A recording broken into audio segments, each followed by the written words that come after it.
ಇದೀಗ ಇವತ್ತಿನ ವಿದ್ಯಮಾನದ ಪ್ರಮುಖ 30 ಸುದ್ದಿಯನ್ನು ಒಂದೊಂದಾಗಿ ನೋಡ್ತಾ ಹೋಗೋಣ. ಬೆಂಗಳೂರಲ್ಲಿ ರಾಜ್ಯ ಬಿಜೆಪಿ ಕಾರ್ಯಕಾರಿಣಿ ಸಭೆ ನಡೆದಿದೆ. ಸಭೆಯಲ್ಲಿ ಮುಂದಿನ ಎಲೆಕ್ಷನ್ ಗೆಲ್ಲೋ ಬಗ್ಗೆ ಭಾರೀ ಚರ್ಚೆ ಆಗ್ತಾ ಇದೆ. ಮುಂದಿನ ವಿಧಾನಸಭೆ ಚುನಾವಣೆಯಲ್ಲಿ 140 ಸೀಟ್ ಗೆಲ್ಲೋ ಬಗ್ಗೆ ಚರ್ಚೆಯನ್ನ ಮಾಡ್ತಾ ಇದ್ದಾರೆ.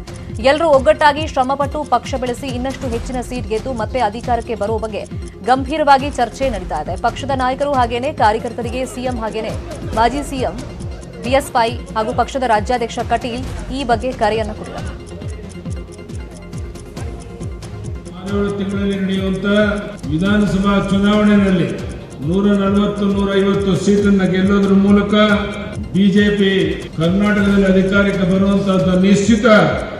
ಯಾವುದೇ ಶಕ್ತಿ ಕೂಡ ಭಾರತೀಯ ಜನತಾ ಪಾರ್ಟಿಯನ್ನ ಅಧಿಕಾರಕ್ಕೆ ಬರೋದನ್ನ ತಡೆಯೋದಕ್ಕೆ ಸಾಧ್ಯ ಇಲ್ಲ.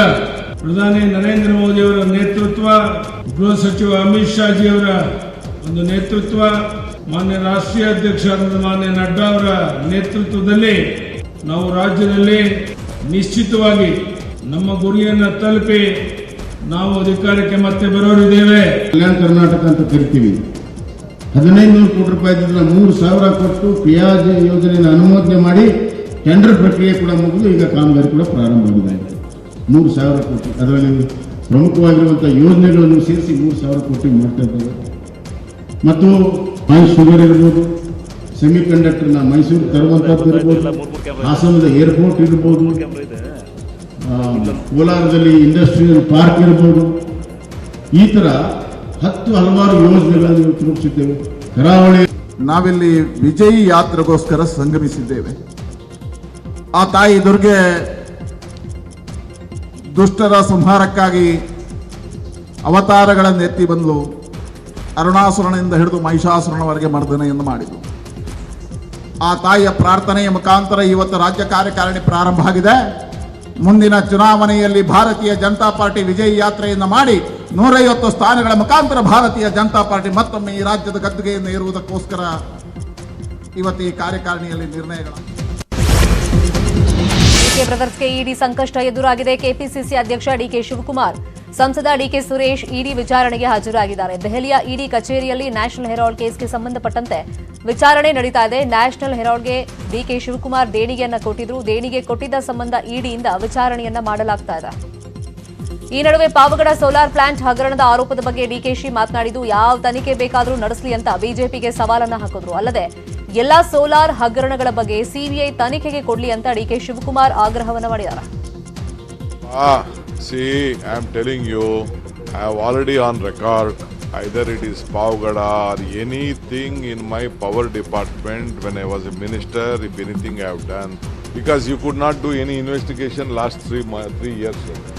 Now you hand over everything, whatever is there in our my earlier department, you please hand over to CBI, including whatever solar schemes you are telling.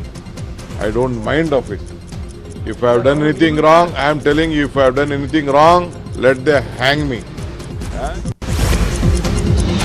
Bharat Jodo ನಡುವೆ ಡಿಕೆ ಬ್ರದರ್ಸ್ಗೆ ಇಡಿ ವಿಚಾರಣೆ ಬಿಸಿ ತಟ್ಟಿದೆ. ಕನಕಪುರದ ನಿವಾಸದಲ್ಲಿ 2 ದಿನದ ಹಿಂದೆ ಖಾಸಗಿ ಸಭೆಯಲ್ಲಿ ಡಿಕೆಶಿ ಮಾತನಾಡಿರುವಂತಹ ವಿಡಿಯೋ ವೈರಲ್ ಆಗಿದೆ. ನನಗೀಗ 60 ವರ್ಷ ಮುಗಿದು 61ಕ್ಕೆ ನಾನು ಕಾಲಿಟ್ಟಿದ್ದೀನಿ. ಇನ್ನು 8 ರಿಂದ 10 ವರ್ಷಗಳ ಕಾಲ ರಾಜಕೀಯ ಮಾಡಬಹುದು ಅಷ್ಟೇ. ಈ ನಡುವೆ ನನ್ನ ವಿರುದ್ಧ ಇಡಿ ಸೇರಿ ಹಲವಾರು ಕೇಸ್ಗಳಿವೆ. ನಾನು ಈವರೆಗೆ ಯಾವುದೇ ಭ್ರಷ್ಟಾಚಾರ ಮಾಡಿಲ್ಲ. ನನಗೆ ದೇವರು ಕೊಟ್ಟಿರೋದೇ ಸಾಕು ಅಂತ ಡಿಕೆ ಶಿವಕುಮಾರ್ ಎಮೋಷನಲ್ ಆಗಿ ಮಾತನಾಡಿದ್ದಾರೆ. ಈ ವಿಡಿಯೋ ವೈರಲ್ ಆಗ್ತಾ ಇದೆ. ನಾನು ಈಗ ಏನಾದ್ರು ಬದಲಾವಣೆ ಮಾಡಕ್ ಆಗ್ಲಿಲ್ಲ. ನಾವು ಜಾಸ್ತಿ ದಿನ ಪಾಲಿಟಿಕ್ಸ್ ಮ್ಯಾಕ್ಸಿಮಮ್ ನನಗೂ ಆಯ್ತು 60 ವರ್ಷ ಆಯ್ತು. 61ನೇ ವರ್ಷಕ್ಕೆ ಕಾಲಿಟ್ಟು ನೆಕ್ಸ್ಟ್ ವರ್ಷ ಪಾಲಿಟಿಕ್ಸ್ ಮಾಡೋದು, 8 ವರ್ಷ ಪಾಲಿಟಿಕ್ಸ್, ಮ್ಯಾಕ್ಸಿಮಮ್ 70 ವರ್ಷಕ್ಕೂ ಪಾಲಿಟಿಕ್ಸ್. ಅಷ್ಟರೊಳಗೆ ನಾವೇನಾದ್ರು ಚೇಂಜ್ ಮಾಡಿಲ್ಲ. ನನ್ನ ಕರ್ತವ್ಯಕ್ಕೆ ನಾನು ಲೋಪ ಮಾಡಬೇಕಾಗ್ತದೆ. ಅದಕ್ಕೋಸ್ಕರ ನಿಮ್ಗೆಲ್ಲ ಕೆಲವರಿಗೆಲ್ಲ ಏನಪ್ಪ ಇವ್ನು ಮನೇಲಿ ಹಾಕದ ಅಂತ. ನಾನು MLA, ನಿಮ್ ಪ್ರತಿನಿಧಿ, ನಾನು ಕೊಡ್ಬೇಕು, ವಾಪಸ್ ಕೊಡ್ಬೇಕು ನಿಮ್ಗೆ. ನನಗೇನು ಬೇಡ, ನಾನು ಕೊಟ್ಟಿರೋ ದೇವ್ರು ಕೊಟ್ಟಿರೋದೇ ಸಾಕು. ನಾನು ಸಂಪಾದನೆ ಮಾಡೋದು ಸಾಕು. ನನ್ನ ಮೇಲೆ ಬೇಕಾದಷ್ಟು ಕೇಸ್ಗಳು ನಡೀತಾ ಇರ್ಬೋದು, ಅವೆಲ್ಲ ನಾನು ಅನುಭವಿಸ್ತೀನಿ ಈ ತಾಲೂಕಿನಲ್ಲಿ. ರಾಜ್ಯದಲ್ಲಿ 8ನೇ ದಿನ ಭಾರತ್ ಜೋಡೋ ರ್ಯಾಲಿ ಸಾಗ್ತಾ ಇದೆ. ಮಂಡ್ಯ ಜಿಲ್ಲೆ ನಾಗಮಂಗಲದ ಮಲ್ಲೇನಹಳ್ಳಿಯಿಂದ ಇವತ್ತು ಪಾದಯಾತ್ರೆ ಶುರುವಾಗಿದ್ದು ಸದ್ಯಕ್ಕೆ ಬ್ರೇಕ್ ಹಾಕಲಾಗಿದೆ. ರಾಹುಲ್ ಪಾದಯಾತ್ರೆಯಲ್ಲಿ ರಾಹುಲ್ ಪರ ಡಿಫರೆಂಟ್ ಘೋಷಣೆ ಕೇಳಿ ಬಂದವು. ಗೌಡರ ಗೌಡ ರಾಹುಲ್ ಗೌಡ ಅಂತ ಘೋಷಣೆಯನ್ನ ಕೂಗಿದ್ದಾರೆ ಚಲುವರಾಯಸ್ವಾಮಿ ಬೆಂಬಲಿಗರು. ಮಧ್ಯಾಹ್ನ ರಾಷ್ಟ್ರೀಯ ಶಿಕ್ಷಣ ನೀತಿ ಬಗ್ಗೆ ಸಂವಾದ ನಡೆಯಲಿದೆ. ಬಳಿಕ ಮತ್ತೆ ಪಾದಯಾತ್ರೆ ಸಾಗಲಿದೆ. ದೆಹಲಿಯಿಂದ ವಾಪಸ್ ಬಂದರೆ ಇವತ್ತು ರಾಹುಲ್ ಜೊತೆ ಆದಿಚುಂಚನಗಿರಿ ಮಠದಲ್ಲಿ ಡಿಕೆ ಶಿವಕುಮಾರ್ ವಾಸ್ತವ್ಯವನ್ನ ಹೂಡಲಿದ್ದಾರೆ. ಈ ಮೂಲಕ ಒಕ್ಕಲಿಗರ ಮತಬೇಟೆಗೆ ಡಿಕೆ ಶಿವಕುಮಾರ್ ಪ್ಲಾನ್ ಮಾಡಿದ್ದಾರೆ.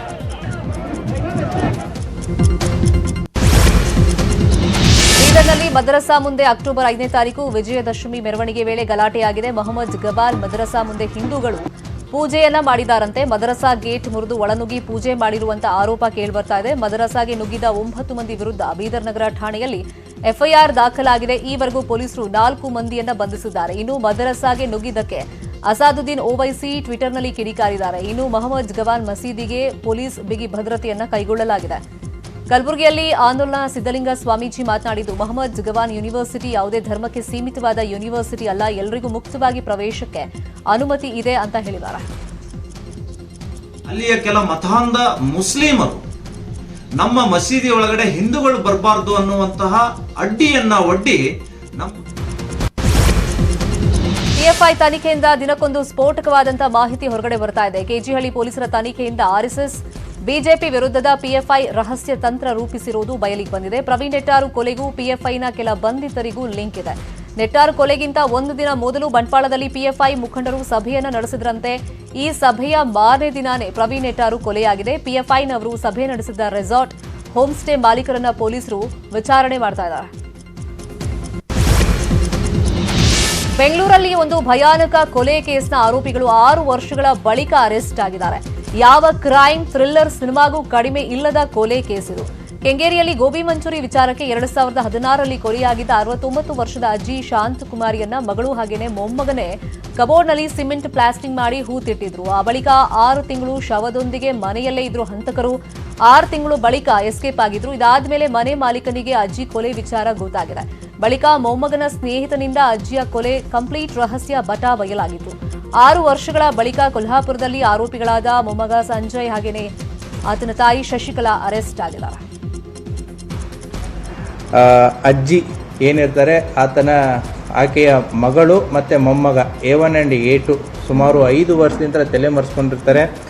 ಈ ತಲೆಮರೆಸ್ಕೊಂಡು ಈಗ 2022 ಅಕ್ಟೋಬರ್ 2ನೇ ತಾರೀಕಿನಂತ ಅವರನ್ನು ಪತ್ತೆ ಮಾಡಲಾಗಿದೆ. 5 ವರ್ಷಗಳ ನಂತರ ಅವರು ನಮಗೆ ಕೊಲ್ಲಾಪುರದಲ್ಲಿ ಸಿಕ್ಕಿರ್ತಾರೆ. ಏನು ಊರಿಗೆ ಹೋಗ್ತೀವಿ ಅಂತ ಹೇಳಿ ಅವಾಗ ಹೋಗಿರ್ತಾರೆ. ಅದಾದಮೇಲೆ ಕಣ್ಮರೆ ಆಗಿರ್ತಾರೆ ಯಾರು ಮಗಳು ಮತ್ತು ಮೊಮ್ಮಗ. ತನಿಖಾ ತಂಡ ಅದನ್ನು ಸಕ್ಸಸ್ಫುಲ್ಲಾಗಿ ಕಳೆದ 5 ವರ್ಷಗಳಿಂದ ಇವರು ಕೊಲ್ಲಾಪುರದಲ್ಲಿ ತಲೆಮರೆಸ್ಕೊಂಡಿರ್ತಾರೆ. ಅದನ್ನು ಪತ್ತೆ ಮಾಡುವಲ್ಲಿ ಯಶಸ್ವಿಯಾಗಿದ್ದಾರೆ. ಆ ತನಿಖಾ ತಂಡಕ್ಕೂ ಕೂಡ ನಾನು ವೈಯಕ್ತಿಕ ಮತ್ತು ಇಲಾಖೆ ಪರವಾಗಿ ಕಂಗ್ರ್ಯಾಚುಲೇಷನ್ಸ್ ಅನ್ನು ಹೇಳ್ತೀನಿ. ಉತ್ತರ ಕರ್ನಾಟಕದ ವಿವಿಧ ಜಿಲ್ಲೆಗಳಲ್ಲಿ ಭಾರೀ ಮಳೆಯಾಗ್ತಾ ಇದೆ. ಹುಬ್ಬಳ್ಳಿ ತಾಲೂಕಿನ ಮಂಟೂರ, ಇಂಗಳಹಳ್ಳಿ, ಕೆರೆಸೂರ, ಹೆಬಸೂರ ಗ್ರಾಮಗಳು ಜಲಾವೃತವಾಗಿವೆ. ಬೆಣ್ಣೆಹಳ್ಳ ಉಕ್ಕಿ ಹರಿತಾ ಇದ್ದು ಮಂಟೂರು ಗ್ರಾಮಕ್ಕೆ ನೀರು ನುಗ್ಗಿದ್ದು ದವಸ ಧಾನ್ಯ ನೀರು ಪಾಲಾಗಿದೆ. ನೀರನ್ನ ಹೊರಗಡೆ ಹಾಕೋದಕ್ಕೆ ಗ್ರಾಮಸ್ಥರು ಹರಸಾಹಸ ಪಟ್ಟರು. ಇನ್ನು ಕೊಪ್ಪಳದಲ್ಲಿ ಜೋರು ಮಳೆಗೆ ರಸ್ತೆಗಳೆಲ್ಲ ಹೊಂಡ ತರ ಕಾಣಿಸ್ತಾ ಇದೆ. ಕೊಪ್ಪಳ ನಗರದ ಪ್ರಗತಿ ಹಾಗೇನೆ ಕಲ್ಯಾಣ ನಗರದಲ್ಲಿ ಮನೆಗಳಲ್ಲಿ ನೀರು ನುಗ್ಗಿದ್ದು ಜನ ಪರದಾಟವನ್ನ ಪಡ್ತಾ ಇದ್ದಾರೆ. ಹಿರೇಹಳ್ಳ ಜಲಾಶಯದಿಂದ ಅಪಾರ ನೀರು ಬಿಡುಗಡೆ ಆಗಿರೋದ್ರಿಂದ ಮುದ್ಲಾಪುರ ಸೇರಿದಂತೆ ಸುತ್ತಮುತ್ತ ಗ್ರಾಮಗಳಿಗೆ ನೀರು ನುಗ್ಗಿದೆ. ರಾಯಚೂರು ಜಿಲ್ಲೆಯಾದ್ಯಂತ ಮಳೆ ಅಬ್ಬರ ಜೋರಾಗಿದೆ. ಮಣ್ಣಿನ ಮನೆ, ಶಿಥಿಲಗೊಂಡ ಮನೆಯಲ್ಲಿ ವಾಸ ಮಾಡಬಾರದು ಅಂತ ಜಿಲ್ಲಾಡಳಿತ ಎಚ್ಚರಿಕೆಯನ್ನ ಕೊಟ್ಟಿದೆ. ವಿದ್ಯುತ್ ಕಂಬಗಳ ಸಮೀಪ ಹೋಗದಂತೆ ಸೂಚನೆಯನ್ನ ನೀಡಲಾಗಿದೆ. ಗದಗ ಜಿಲ್ಲೆ ರೋಣ ತಾಲೂಕಿನ ಕರಮುಡಿ ಗ್ರಾಮದಲ್ಲಿ ಧಾರಾಕಾರ ಮಳೆಗೆ ಹಳ್ಳದ ನೀರು ಮನೆಗಳಿಗೆ ನುಗ್ಗಿದೆ. ಹಳ್ಳದ ನೀರು ಮನೆಗೆ ನುಗ್ಗಿರೋದ್ರಿಂದ ದೊಡ್ಡ ಅವಾಂತರವೇ ಸೃಷ್ಟಿಯಾಗಿತ್ತು. ಮನೆಗೆ ನುಗ್ಗಿದ ನೀರನ್ನ ಹೊರಗಡೆ ಹಾಕೋದಕ್ಕೆ ಜನ ಹರಸಾಹಸ ಪಟ್ಟರು. ವಿಜಯಪುರ ಜಿಲ್ಲೆಯಲ್ಲಿ ಮತ್ತೆ ಪ್ರವಾಹದ ಪರಿಸ್ಥಿತಿ ಎದುರಾಗಿದೆ. ಡೋಣಿ ನದಿ ಉಕ್ಕಿ ಹರಿತಾ ಇದ್ದು ಬಬಲೇಶ್ವರ ತಾಲೂಕಿನ ದದಾಮಟ್ಟಿ ಗ್ರಾಮದ ಜಮೀನುಗಳಿಗೆ ನೀರು ನುಗ್ಗಿದೆ. ಜಮೀನಿಗೆ ನೀರು ನುಗ್ಗಿದ ಪರಿಣಾಮ ಸೂರ್ಯಕಾಂತಿ, ತೊಗರಿ ಬೆಳೆ ಹಾನಿಯಾಗಿದೆ. ಯಾದಗಿರಿ ಜಿಲ್ಲೆಯಲ್ಲಿ ಮಳೆಯ ಅಬ್ಬರ ಜೋರಾಗಿದೆ. ಗುರುಮಿಟ್ಕಲ್ ತಾಲೂಕಿನಲ್ಲಿ ಭಾರೀ ಮಳೆಯಿಂದ ನಸಲವಾಯಿ ಯಾದಗಿರಿ ರಸ್ತೆ ಜಲಾವೃತಗೊಂಡಿದೆ.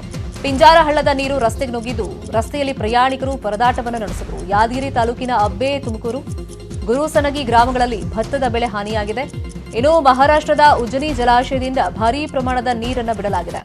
ಭೀಮಾ ನದಿ ತೀರದಲ್ಲಿ ಮತ್ತೆ ಪ್ರವಾಹದ ಭೀತಿ ಎದುರಾಗಿದೆ. ಕೊಪ್ಪಳ ತಾಲೂಕಿನಲ್ಲಿ ಭಾರೀ ಮಳೆಯಾಗ್ತಾ ಇದೆ. ಓಜನಹಳ್ಳಿ ಬಳಿಯ ಹಿರೇಹಳ್ಳದಲ್ಲಿ ಟ್ರ್ಯಾಕ್ಟರ್ ಸಿಕ್ಕಾಕೊಂಡಿತ್ತು. ಓಜನಹಳ್ಳಿಯಿಂದ ನರೇಗಲ್ಗೆ ಹೋಗ್ತಾ ಇದ್ದಾಗ ಟ್ರ್ಯಾಕ್ಟರ್ ಹಳ್ಳದಲ್ಲಿ ಸಿಲುಕಿದೆ. ಅದೃಷ್ಟವಶಾತ್ ಅನಾಹುತ ತಪ್ಪಿದೆ. ಇನ್ನು ಹುಬ್ಬಳ್ಳಿಯಲ್ಲಿ ಭಾರೀ ಮಳೆಯಾಗಿದೆ. ಮಂಟೂರು ಗ್ರಾಮಕ್ಕೆ ಬೆಣ್ಣೆಹಳ್ಳ ನೀರು ನುಗ್ಗಿದ್ದು ಟ್ರ್ಯಾಕ್ಟರ್ ಪಲ್ಟಿಯಾಗಿದೆ.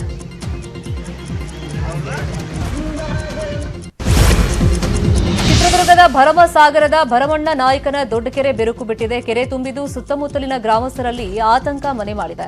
1,000 ಎಕರೆ ಪ್ರದೇಶದಲ್ಲಿರುವಂತಹ ಐತಿಹಾಸಿಕ ಕೆರೆಗೆ ಸದ್ಯ ಆಪತ್ತು ಎದುರಾಗಿದೆ. 15ರಿಂದ 20 ಅಡಿಗಳಷ್ಟು ಉದ್ದ ಆಳಕ್ಕೆ ಕೆರೆ ಏರಿ ಸೀಲ್ ಬಿಟ್ಟಿದೆ. ಇನ್ನು 6 ತಿಂಗಳ ಹಿಂದೆ ಕಾಟಾಚಾರಕ್ಕೆ ಅಧಿಕಾರಿಗಳು ದುರಸ್ತಿಯನ್ನು ಮಾಡಿದ್ದಾರೆ. ಅಧಿಕಾರಿಗಳ ನಿರ್ಲಕ್ಷ್ಯಕ್ಕೆ ಮತ್ತೆ ಕೆರೆ ಏರಿ ಬಿರುಕು ಬಿಟ್ಟಿದೆ. ತುಮಕೂರಿನ ಖಾಸಗಿ ಬಸ್ ನಿಲ್ದಾಣದಲ್ಲಿ ವ್ಯಕ್ತಿಯ ಭೀಕರ ಕೊಲೆಯಾಗಿದೆ. ಮಾರಕಾಸ್ತ್ರಗಳಿಂದ ಮುಬಾರಕ್ ಪಾಷಾ ಎಂಬಾತನನ್ನ ದುಷ್ಕರ್ಮಿಗಳು ಕೊಚ್ಚಿ ಕೊಲೆಗೈದಿದ್ದಾರೆ. ತುಮಕೂರು ನಗರದ ಜಿಸಿಆರ್ ಕಾಲೋನಿ ನಿವಾಸಿಯಾಗಿದ್ದ ಮುಬಾರಕ್ ಪಾಷಾ ಗುಬ್ಬಿ ಗೇಟ್ ಬಳಿಯಲ್ಲಿ ಹಮಾರಿ ಕೆಲಸ ಮಾಡಿಕೊಂಡಿದ್ದ.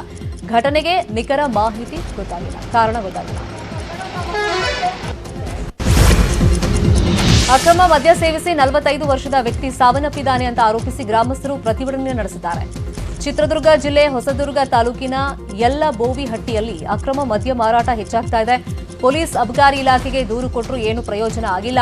ಅತಿಯಾದ ಮದ್ಯ ಸೇವನೆಯಿಂದ ಗ್ರಾಮದಲ್ಲಿ ಸಾವು ನೋವು ಹೆಚ್ಚಳವಾಗ್ತಾ ಇದೆ. ಕೂಡಲೇ ಅಕ್ರಮ ಮದ್ಯ ಮಾರಾಟ ನಿಲ್ಲಿಸಿ ಅಂತ ಗ್ರಾಮಸ್ಥರು ಆಗ್ರಹ ಮಾಡಿದ್ದಾರೆ. ಬೆಂಗಳೂರು ಪೊಲೀಸರು ಚೈನೀಸ್ ಲೋನ್ ಆಪ್ಗಳ ಬೆನ್ಬಿದ್ದಿದ್ದಾರೆ. ಚೈನೀಸ್ ಲೋನ್ ಆಪ್ಗಳಿಂದಾದ ಚೀಟಿಂಗ್ ಬಗ್ಗೆ ಪೊಲೀಸರು ತನಿಖೆಯನ್ನು ಚುರುಕುಗೊಳಿಸಿದ್ದಾರೆ. ಕಳೆದ 1 ವರ್ಷದಲ್ಲಿ ಸುಮಾರು 90 ಕೋಟಿ ಹಣ ಫ್ರೀಸ್ ಮಾಡಲಾಗಿದೆ.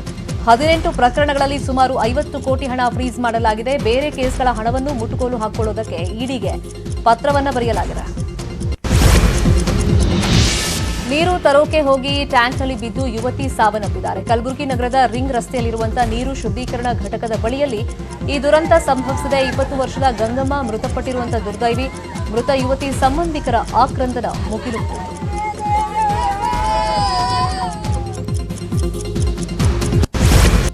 Welcome back. ಉಳಿದಿರುವಂತಹ ಪ್ರಮುಖ ಸುದ್ದಿಯನ್ನು ಒಂದೊಂದಾಗಿ ನೋಡ್ತಾ ಹೋಗೋಣ.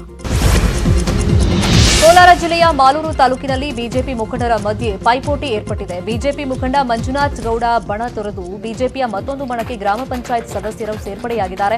ಮಾಲೂರು ತಾಲೂಕಿನ ಲಕ್ಕೂರು ಹೋಬಳಿ ಜಯಮಂಗಲ ಗ್ರಾಮ ಪಂಚಾಯತ್ ಅಧ್ಯಕ್ಷ ಹಾಗೆಯೇ ಉಪಾಧ್ಯಕ್ಷ ಮಾಲೂರು ಬಿಜೆಪಿ ಟಿಕೆಟ್ ಆಕಾಂಕ್ಷಿ ವಿಜಯಕುಮಾರ್ ನೇತೃತ್ವದಲ್ಲಿ ಬಿಜೆಪಿಗೆ ಸೇರ್ಪಡೆಯಾಗಿದ್ದಾರೆ. ಬಿಜೆಪಿ ಟಿಕೆಟ್ಗಾಗಿ ಮಂಜುನಾಥ್ ಗೌಡ ಹಾಗೆಯೇ ಹುಡಿ ವಿಜಯಕುಮಾರ್ ಮಧ್ಯೆ ಪೈಪೋಟಿ ಏರ್ಪಟ್ಟಿದೆ. ಚಿಕ್ಕಮಗಳೂರು ಜಿಲ್ಲೆಯ ಕಳಸ ತಾಲೂಕಿನಾದ್ಯಂತ ಭಾರೀ ಮಳೆಗೆ ರಸ್ತೆಗಳು ಹದಗೆಟ್ಟಿವೆ. ಬಾಳೆಹೊಳೆ, ಕಳಸ, ಹೊರನಾಡು, ಕುದುರೆಮುಖ ಮಾರ್ಗದ ರಸ್ತೆಗಳಲ್ಲಿ ಗುಂಡಿ ಬಿದ್ದಿವೆ. ರಸ್ತೆಯನ್ನು ದುರಸ್ತಿಗೊಳಿಸುವಂತೆ ಆಗ್ರಹಿಸಿ ಕಳಸ ಪಟ್ಟಣದಲ್ಲಿ ಪ್ರತಿಭಟನೆ ನಡೆಯಿತು. ಅಧಿಕಾರಿಗಳು ಪದೇ ಪದೇ ಭರವಸೆ ಕೊಡ್ತಾರಷ್ಟೇ, ಆದರೆ ರಸ್ತೆ ರಿಪೇರಿ ಮಾಡಿಸಲ್ಲ ಅಂತ ಗುರುಗಿದ್ರು. ಸ್ಥಳಕ್ಕೆ ಆಗಮಿಸಿದ ಪಿಡಬ್ಲ್ಯೂಡಿ ಇಂಜಿನಿಯರ್ನನ್ನ ಪ್ರತಿಭಟನಾಕಾರರು ತರಾಟೆಗೆ ತಗೊಂಡ್ರು. 4 ದಿನಗಳ ಡೆಡ್ಲೈನ್ ಕೊಟ್ಟಿದ್ದಾರೆ. ರಾಯಚೂರಿನಲ್ಲಿ ಪಿಡಿಒ ಕೊಲೆ ಮಾಡಿದ ಆರೋಪಿಗಳನ್ನು 24 ಗಂಟೆಗಳಲ್ಲಿ ಪೊಲೀಸರು ಬಂಧಿಸಿದ್ದಾರೆ. ಲಿಂಗಸೂರಿನ ಸೀಮೆ ಈರಣ್ಣ ದೇವಸ್ಥಾನದ ಬಳಿಯಲ್ಲಿ ಕೋಠಾ ಗ್ರಾಮ ಪಂಚಾಯತ್ ಪಿಡಿಒ ಗಜದಂಡಯ್ಯ ಸ್ವಾಮಿ ಕೊಲೆಯಾಗಿತ್ತು. ಪಿಡಿಒ ಗಜದಂಡಯ್ಯ ಮಹಿಳೆಯೊಬ್ಬಳ ಜೊತೆ ಅನೈತಿಕ ಸಂಬಂಧ ಹೊಂದಿದ್ರು. ಇದನ್ನು ನೋಡಿ ಕುಪಿತರಾದ ಮಹಿಳೆಯ ಮಕ್ಕಳೇ ಪಿಡಿಒನನ್ನ ಕೊಲೆ ಮಾಡಿದ್ದಾರೆ ಅಂತ ಗೊತ್ತಾಗಿದೆ. ಮುಂಬೈನ ಲೋಕಲ್ ಟ್ರೈನ್ನಲ್ಲಿ ಕ್ಷುಲ್ಲಕ ಕಾರಣಕ್ಕೆ ಮಹಿಳೆಯರ ನಡುವೆ ಮಾರಾಮಾರಿ ನಡೆದಿದೆ. ಸೀಟಿನ ವಿಚಾರಕ್ಕೆ ಗಲಾಟೆಯಾಗಿದ್ದು ಮಹಿಳೆಯರು ಪರಸ್ಪರ ಬಡದಾಟವನ್ನು ಮಾಡಿಕೊಂಡಿದ್ದಾರೆ. ಈ ವಿಡಿಯೋ ವೈರಲ್ ಆಗ್ತಾ ಇದೆ.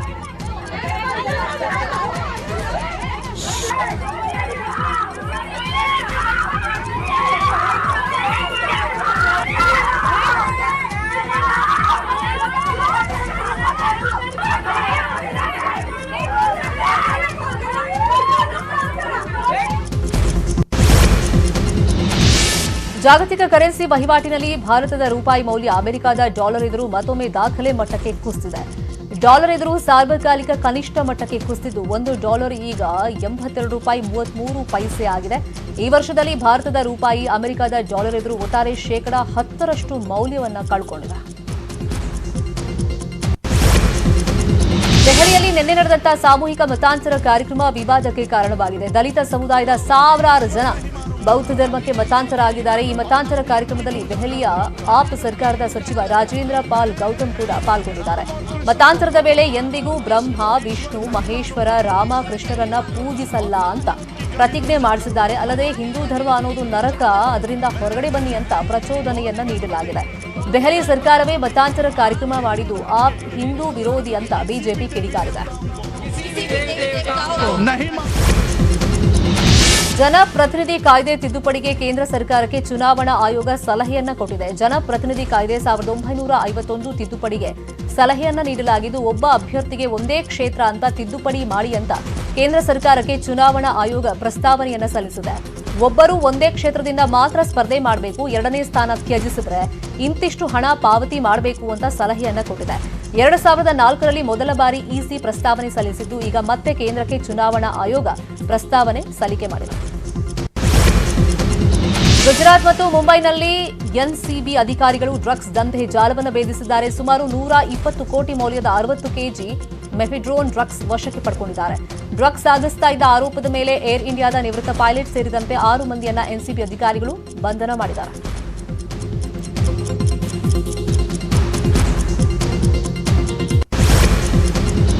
ದಾವಣಗೆರೆ ತಾಲೂಕಿನ ಹದಡಿ ಪೊಲೀಸ್ ಠಾಣೆಯ ಸಿಬ್ಬಂದಿ ಬೈಕ್ನಲ್ಲಿ ಹಾವು ಪ್ರತ್ಯಕ್ಷವಾಗಿದೆ. ಹಾವು ನೋಡಿದ ಪೊಲೀಸ್ ಸಿಬ್ಬಂದಿ ಉರಗತಜ್ಞ ಪ್ರಕಾಶ್ ಬಡಿಗೇರ್ ಅನ್ನೋರ್ಗೆ ಇನ್ಫಾರ್ಮೇಶನ್ ಕೊಟ್ಟಿದ್ದಾರೆ. ಸ್ಥಳಕ್ಕೆ ಬಂದ ಉರಗತಜ್ಞ ನಾಗರಾಜ್ ಹಾವನ್ನ ಸೆರೆ ಹಿಡಿದು ಕಾಡಿಗೆ ಬಿಟ್ಟಿದ್ದಾರೆ.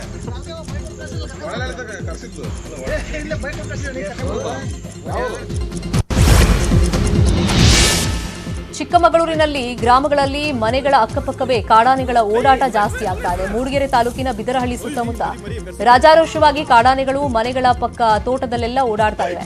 5 ಕಾಡಾನೆಗಳ ಹಿಂಡೊಂದು ಗ್ರಾಮಕ್ಕೆ ನುಗ್ಗಿದ್ದು ಅವುಗಳ ಪುಂಡಾಟ ಮೊಬೈಲ್ನಲ್ಲಿ ಸೆರೆಯಾಗಿದೆ.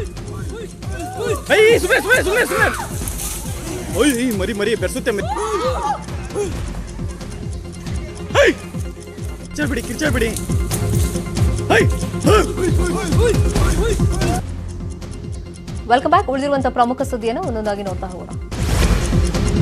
ಮಹಾರಾಷ್ಟ್ರದ ಸತಾರದ ಮನೆಯೊಂದರಲ್ಲಿ ಚಿರತೆಯೊಂದು ಪ್ರತ್ಯಕ್ಷವಾಗಿದೆ. ಮನೆಯಲ್ಲಿನ ಸಾಕು ನಾಯಿಯನ್ನ ಬೇಟೆಯಾಡೋದಕ್ಕೆ ಚಿರತೆ ಮನೆಗೆ ನುಗ್ಗಿದೆ. 4 ಗಂಟೆಗಳ ಕಾಲ ಮನೆಯೊಂದರಲ್ಲಿ ಚಿರತೆ ಸುತ್ತಾಡಿದೆ. ಚಿರತೆ ನೋಡಿದ ಕುಟುಂಬಸ್ಥರು ಮನೆಗೆ ಹೊರಗಡೆಯಿಂದ ಬೀಗ ಹಾಕಿ ಅರಣ್ಯ ಇಲಾಖೆಗೆ ಮಾಹಿತಿಯನ್ನು ಕೊಟ್ಟಿದ್ದಾರೆ. ಸ್ಥಳಕ್ಕೆ ಆಗಮಿಸಿದ ಅರಣ್ಯ ಇಲಾಖೆ ಸಿಬ್ಬಂದಿಗಳು ಚಿರತೆ ಹಿಡಿದು ಕಾಡಿಗೆ ಬಿಟ್ಟಿದ್ದಾರೆ.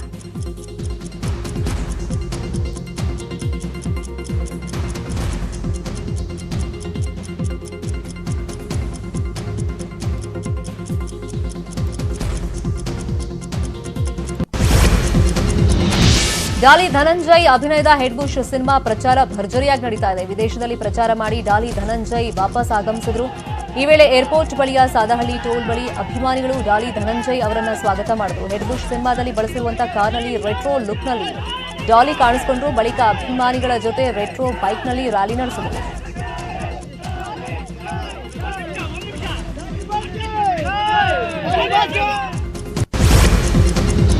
ಇವತ್ತು ಹಿರಿಯ ನಟ ಅನಂತ್ ನಾಗ್ಗೆ ಗೌರವ ಡಾಕ್ಟರೇಟ್ ಪ್ರದಾನ ಮಾಡಲಾಯಿತು. ಕೋಲಾರದ ಬೆಂಗಳೂರು ಉತ್ತರ ವಿವಿಯಿಂದ ಡಾಕ್ಟರೇಟ್ ಪ್ರದಾನ ಮಾಡಲಾಯಿತು.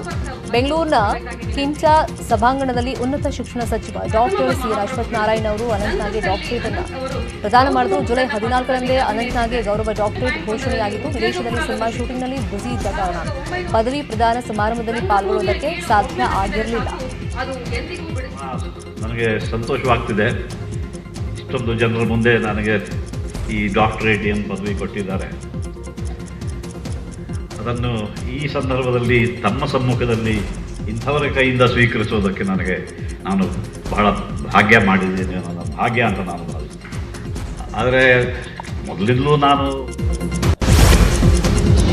ಯುವಕರೇ ನಿರ್ಮಿಸಿರುವಂತಹ 666 ವೆಬ್ ಸೀರೀಸ್ನ ಮೋಷನ್ ಟೀಸರ್ ರಿಲೀಸ್ ಆಗಿದೆ. ಸ್ವಿಗ್ಗಿ ಡೆಲಿವರಿ ಬಾಯ್ ಆಗಿ ಕೆಲಸ ಮಾಡ್ತಾ ಇದ್ದ ರಂಗಸ್ವಾಮಿ ಅನ್ನೋರು ಈ ವೆಬ್ ಸೀರೀಸ್ ನಿರ್ದೇಶನ ಮಾಡಿದ್ದಾರೆ. ಹಿಂದೆ ರಂಗಸ್ವಾಮಿ ಅವರು 275 ಡೋಂಟ್ ವಿಸ್ಪರ್ ಹಾಗೆಯೇ ನಿಹಾರಿಕಾ ಸೇರಿದಂತೆ ಹಲವಾರು ಕಿರು ಚಿತ್ರಗಳನ್ನು ನಿರ್ದೇಶನ ಮಾಡಿದರು.